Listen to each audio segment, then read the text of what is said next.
Bonsoir et merci de choisir Afrique Libre TV pour vous informer. On dit tout, l'émission qui vous apporte de bonnes informations face à une instabilité au Sahel. L'Alliance des États du Sahel a choisi de se tourner vers la Russie pour renforcer sa sécurité. Et cette démarche, accueillie avec préoccupation par certains partenaires occidentaux, soulève des questions cruciales sur l'avenir de la région. Et pour en parler, les consultants sont sur ce plateau. Amen Segla, bonsoir. Bonsoir Géraude, bonsoir à tous nos téléspectateurs. Et Yannick Kwame, bonsoir. Bonsoir Géraude et bonsoir Afrique Libre TV. Je reste avec Amen Segla et voilà aujourd'hui une délégation de l'AES était à Moscou pour des échanges sur les partenariats, sur le plan sécuritaire et quel regard est porté sur cette nouvelle dynamique. Merci Géraude. Aujourd'hui, le monde est polarisé, c'est-à-dire quand vous n'êtes pas une puissance, ou bien vous n'avez pas une puissance derrière vous, vous n'êtes pas respecté. Alors, aujourd'hui, face à tout ce que les pays de l'AES, pour ne pas les nommer individuellement, font face en matière de terrorisme, il faut aller sur le champ international, chercher des partenaires fiables pour venir combattre ces criminels-là du désert. Alors, c'est dans cette optique-là, les trois pays, pour ne pas dire les trois ministres des Affaires étrangères, ont fait cette visite-là à Moscou le 3 et le 4 dernier pour rencontrer leurs homologues russes, pour négocier un certain nombre de choses. Alors, pour rentrer même dans le vif du sujet, aujourd'hui, le Sahel est en phase d'une préoccupation majeure en matière de lutte contre le terrorisme. Certes, on est en train d'engranger des victoires sur le terrain, mais du moment où c'est un combat contre l'impérialisme, ces impérialistes-là aussi ne baissent pas le bras. À chaque fois que le terrorisme est en train d'être vaincu, ils aussi multiplient encore des efforts. Donc, il est de bon temps que ces trois pays-là aillent vers la Russie comme partenaire stratégique, demander un certain nombre d'aides pour venir encore combattre ces terroristes-là. Donc, pour synthétiser les choses, c'est l'objectif principal de cette visite. D'accord, justement, Yannick, pour besoin urgent de renforcer sa sécurité et de diversifier ses partenaires, l'AES s'est rapprochée de la Russie. Et quels sont concrètement les facteurs qui ont conduit l'AES à considérer la Russie comme un partenaire privilégié dans ce domaine? Alors, merci Géraude. La Russie est en train de renforcer sa présence en Afrique et surtout son partenariat avec les pays africains. D'ailleurs, cette coopération, ce partenariat est en train d'être institutionnalisé depuis un moment déjà. La Russie a toujours montré sa disposition ou bien a montré sa volonté d'accompagner les pays africains qui veulent se libérer du jeu colonial. Et les Africains, de plus en plus d'Africains ou bien de plus en plus de pays africains épousent cette vision-là, épousent cette idée.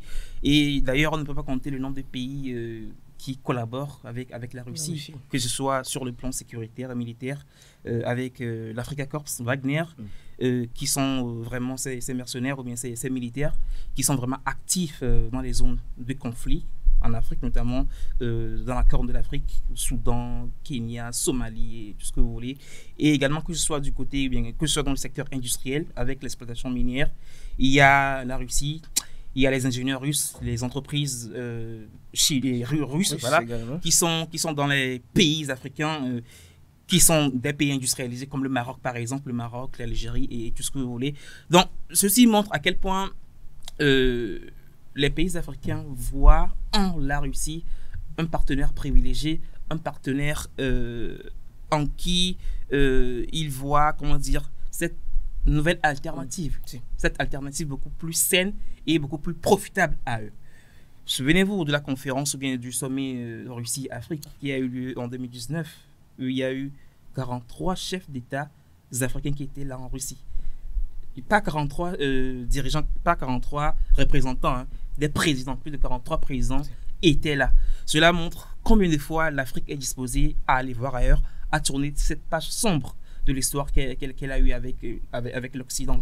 Alors, pour répondre à cette question, je l'ai dit tout à l'heure que la Russie est prête à accompagner ces pays-là qui veulent s'affranchir de l'impérialisme occidental. Alors, tout dépendra maintenant de ton niveau de volonté. L'AES a suffisamment montré qu'il est prêt, ou bien qu'elle est prête à s'affranchir du joug colonial occidental. Raison pour laquelle la Russie l'accompagne. L'AES et la Russie, c'est la même vision. Et vous allez voir, à chaque fois que la Russie rencontre les pays africains, le principal sujet qui est à l'ordre du jour, c'est quoi? C'est la souveraineté. Les Africains, bien les pays de l'AES aspirent à la souveraineté, aspirent à l'indépendance totale. Et quoi de mieux que de les accompagner du moment où la Russie a ce qu'il faut en termes de moyens logistiques, d'armement, d'équipement. Voilà, c'est tout ce qui manque au pays de l'AES. Donc, c'est pourquoi la Russie, tisse, une relation vraiment forte avec ces pays-là. Et surtout, il faut aussi noter la situation sécuritaire.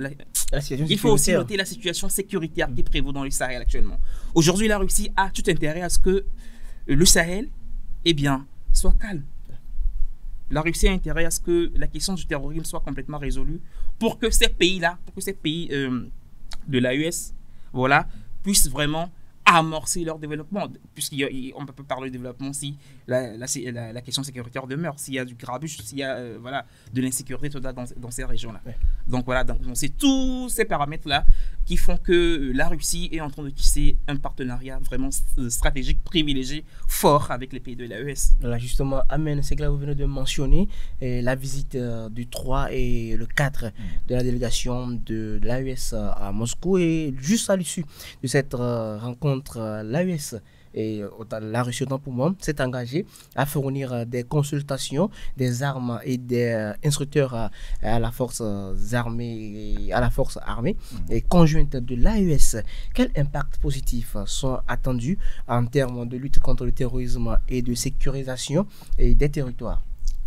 Alors, en termes d'impact, d'abord, la confédération même de l'AES, de prime abord, a mis en place une force conjointe qui aujourd'hui a commencé par opérer dans les 3 pays-là.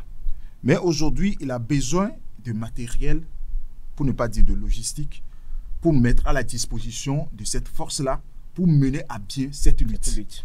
Alors, le partenaire stratégique sur le plan international a même de leur donner ces outils-là, c'est la Russie. Parce que par le passé, vous n'êtes pas sans savoir que lorsque la France avait le vent en poupe en Afrique, tout ce qu'elle dispense comme cours géopolitique ou bien de relations internationales, ces pays africains, méfiez-vous de la Russie. Parce que la Russie constitue un concurrent vraiment solide pour la France en Afrique. Du moment où la France est boutée dehors en Afrique, c'est vrai, les gens vont dire que bon, on est en train de déshabiller Pierre pour habiller Paul. Mais ce n'était pas ça. Parce qu'on peut coopérer avec tous les pays. Mais lorsque cette coopération ne se fait pas dans le respect et qu'on assiste toujours à des humiliations, on vous pille et on vous humilie. Parce que je ne vois pas quel autre pays peut encore accepter cela.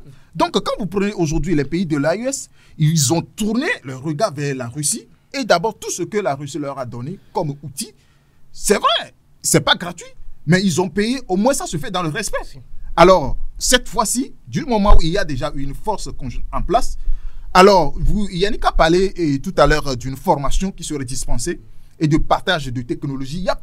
Ils ont discuté de plusieurs choses. Mais comme la sécurité est toujours de mise, ils ont beaucoup accentué plus sur la technologie que plus les autres secteurs. Parce que, après tout, la Russie va venir s'installer et les entreprises russes vont venir exploiter les minerais et tout ça là. Mais il va falloir que le pays soit stable d'abord avant d'implanter ces entreprises et tout ça là. Donc, la question sécuritaire est de mise. Alors, pour ce qui concerne ce domaine, il va y avoir une formation bientôt dans les prochains jours où déjà, du moment où il y a déjà une force mise en place, cette formation va être facile. Parce que prendre les pays individuellement et les former va encore corser les choses pour la Russie. Mais du moment où les 3 pays ont déjà une force mise en place, la formation va être quelque chose qui va passer très vite et vous allez voir que l'acquisition de ces matériels qui vont être disposés, qui vont être mettre à la disposition de cette force mise là aussi, va être quelque chose qui va passer très fluidement. Donc, pour résumer, et ce que ces 3 ministres des Affaires étrangères ont allé négocier en Russie. D'abord, il y a les questions sécuritaires qui est primordial. Il y a questions économiques. Il y a aussi la technologie, les médias et la communication. Yannick, restons sur le plan sécuritaire. La Russie qui s'est engagée à fournir des armes et des consultations au pays de l'AES dans le cadre des forces mixtes et pour lutter contre le terrorisme. Quel impact sont attendus dans le cadre de cette lutte-là? Alors, déjà, il faut savoir que la lutte contre le terrorisme que les pays de l'AES sont en train de mener est une lutte qui atteint une nouvelle dimension, une autre dimension. Parce que l'AES, ces pays, en fait, les pays de l'AES pris séparément, chacun de son côté, chaque pays de son côté est en train de faire un travail remarquable dans cette lutte contre le terrorisme-là, avec beaucoup de résultats qui sont engrangés et beaucoup de territoires qui ont été repris, notamment Kidal au Mali. Et ça, il faut le mettre également à l'actif des Russes. Il faut le mettre à l'actif de cette coopération, de ce partenariat-là que ces pays-là ont tissé ensemble avec la Russie. Alors, aujourd'hui, les ministres des Affaires étrangères sont rendus en Russie où ils ont rencontré leur homologue russe. Et la question sécuritaire, comme tu l'as dit, a été à l'ordre du jour. Et la Russie s'est engagée à vraiment, renforcer ce partenariat militaire et sécuritaire qu'elle a avec les pays de l'AES, notamment en fournissant les armes, les meilleurs équipements à ces pays-là. Amen vient de parler de ça. Accentuer également les formations, puisqu'il y aura également des instructeurs qui seront mis à la disposition de ces pays-là. Et le but, c'est de permettre aux pays de l'AES de gagner cette lutte contre le terrorisme. Et on vient de le dire, la Russie a intérêt à ce que la situation sécuritaire vraiment soit calme, soit vraiment calme au Sahel. Voilà, pour que les relations économiques ou bien les initiatives économiques et industrielles vraiment puissent être implémentées de façon réussie. Alors, il faut dire qu'aujourd'hui, les pays de l'AES bénéficient de ce partenariat-là. Parce qu'il faut le dire, la Russie, en matière d'armement, en matière de sécurité, c'est un poids lourd. Il ne faut pas occulter cela. Donc, aujourd'hui, ces pays-là ont plus intérêt à se tourner vers la Russie que ce qu'ils ont fait par le passé. Ce qu'ils ont fait par le passé, ça n'a pas porté de fruits. Parce que je ne vois pas dans quel monde tu prends ton argent pour aller payer des armes. On te dit que ça, là, ce n'est pas bon. Ça, là, ce n'est pas bien. On ne va pas te vendre ça. Plutôt se tourner vers quelqu'un qui est disposé à te servir, comme tu le mérites. Voilà, justement. Donc, et chers consultants, n'oubliez pas aussi que d'autre côté, certains pays occidentaux expriment leur désaccord et leur inquiétude face à ce rapprochement AES et Russie. Amen Segla, quelles sont, selon vous, les raisons profondes de ces réticences et sont-elles légitimes du point de vue des intérêts du Sahel? Non, il n'y a pas de raison légitime, parce que ces pays occidentaux, pour ne pas dire les pays européens, en premier lieu la France, est jaloux parce qu'il a laissé du terrain à la Russie. Parce que lorsque Donald Trump est venu au pouvoir, il voulait régler la guerre en Ukraine, il ne voulait pas négocier avec aucun pays européen. Il voulait négocier directement avec la Russie. Ça, c'est un. Lorsque Donald Trump, on peut lui prêter tous les mots qu'on veut, mais il a infligé des taxes à tous les pays, sauf la Russie. Ça dit tout. Je viens de le dire dans l'entame de cette émission. Quand vous êtes une puissance, on vous respecte. Mais quand vous n'êtes pas une puissance et que vous n'avez pas une puissance derrière vous, vous serez piétiné. Et c'est ce qu'on est en train d'assister sur le plan international aujourd'hui. Donc, quand vous prenez les pays africains, c'est-à-dire la France considère les pays africains comme sa préfecture où il peut débarquer et imposer sa loi. Pourquoi ce narratif n'est pas dirigé vers les États-Unis qui aujourd'hui veut coopérer directement avec la Russie? Et c'est toujours envers les pays africains qu'on tient ce genre de discours. Donc, si les pays occidentaux, dans leur sortie, essaient de mettre en garde les pays africains contre la présence russe sur le territoire africain, c'est juste parce que la France qui a considéré les pays africains, ou bien les 14 pays, et les 14 anciennes colonies africaines, comme sont précarées, aujourd'hui il est en train de perdre la main et il voulait revenir et en voulant revenir, c'est-à-dire, il y a une puissance déjà qui est sur le territoire et qui est en train de coopérer d'égal à égal avec ces territoires-là.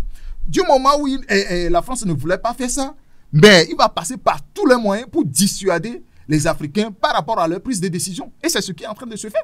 Parce que ça n'a pas de sens. Par exemple, quand vous prenez la guerre, lorsque le terrorisme a éclaté dans les pays du Sahel, on a demandé à la France de leur donner les drones pour pouvoir surveiller le mouvement ou bien le déplacement des terroristes. La France a refusé. Mais pour mener à bien cette guerre, vous n'avez pas besoin de drones. Mais c'est avec ces drones-là, on arrive à battre ces terroristes-là. Parce que la France savait très bien que dès le début, si elle avait mis les drones à disposition de ces 3 pays, nous n'arriverons pas, le terrorisme n'arriveront pas là où il en est aujourd'hui. Il le savait très bien. Et ça ne rentre pas dans son intérêt que les pays de Sahel, la situation soit décantée dans ces pays-là.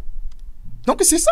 Donc si les 3 pays, pour ne pas dire les autres, parce que c'est pas aujourd'hui quand vous prenez les pays africains, c'est vrai, c'est parce qu'il y a le terrorisme dans les pays de Sahel qu'on a mis en vogue leur coopération. Sinon, en dehors du Mali, du Burkina Faso, du Niger, il y a d'autres pays en Afrique qui coopèrent avec la Russie. Donc, c'est quelque chose que chaque pays africain doit vraiment regarder. Parce que si on tient compte toujours de leur discours, nous n'arriverons à rien.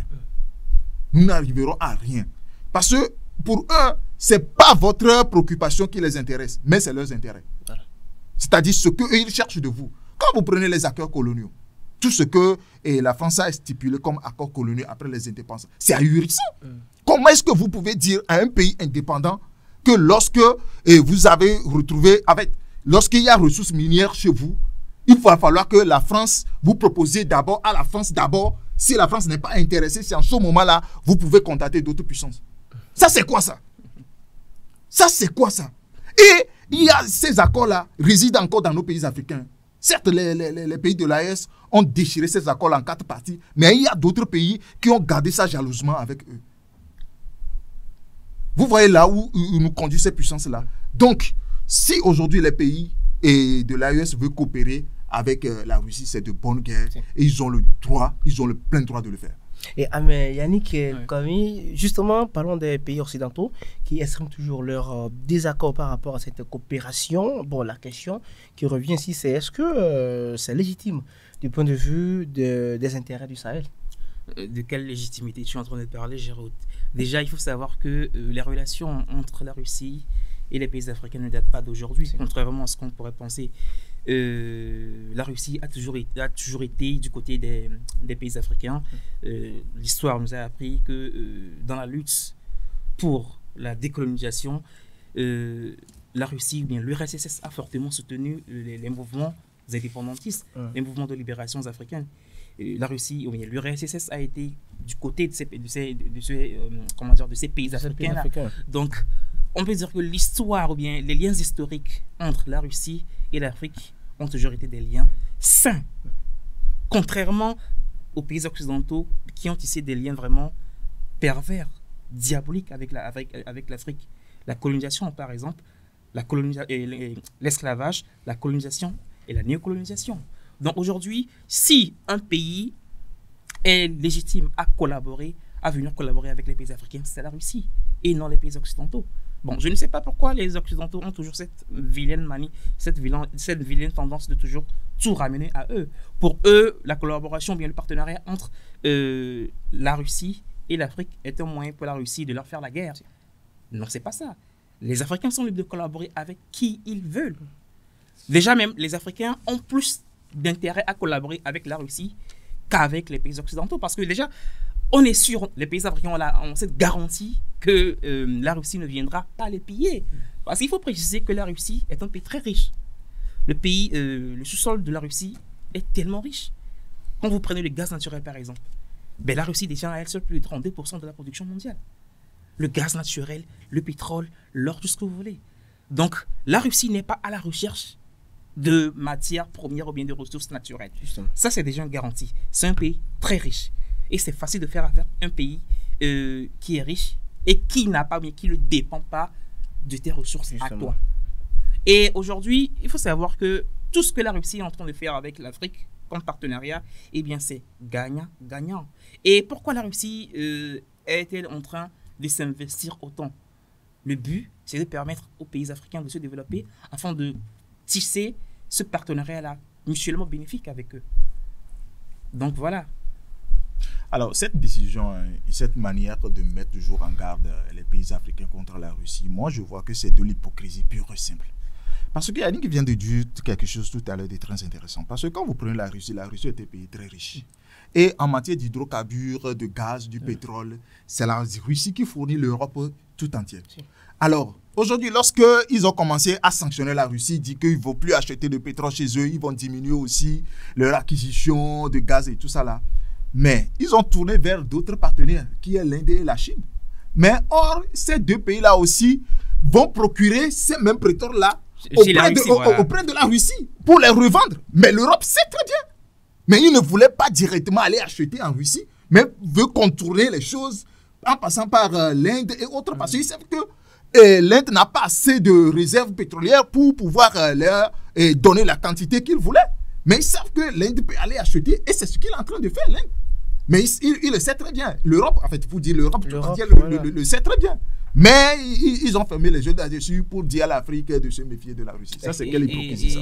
Voilà, hypocrisie couplée de, comment dire, de cynisme et de mauvaise foi. Parce que, regardez, depuis que la Russie a annexé la Crimée, eh ben, les Occidentaux sont en train de mener une chasse aux sorcières, une guerre contre ce pays-là. Ils sont en train de taxer la Russie, voilà, de colonisateurs, de dictateurs. Mais or, on sait que c'est les Occidentaux qui ont fait plus de, comment dire, plus de 3 siècles d'esclavage. La colonisation, c'est eux.